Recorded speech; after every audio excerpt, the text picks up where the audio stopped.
In the next steps of the curriculum cycle, we're actually going to be developing our new curriculum.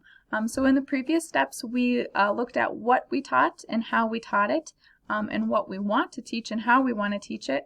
Now we're actually going to be putting that into motion, so we're going to want to discuss on as a team and then record things like our lesson essential questions or learning targets. We're going to want to discuss as a team what vocabulary we want students to be exposed to. We're going to want to align our assessments and make sure they're similar. And then we're going to want to look at our pacing and our time frames and really have that framework in place from year to year.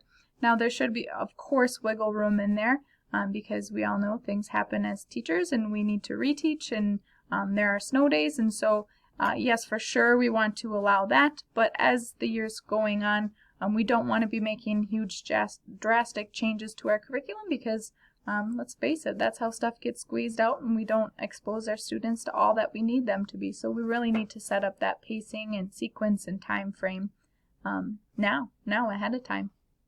You are welcome to use the unit plan template that we talked about before to do that. Here's the example, remember. There are blank sheets for you to use.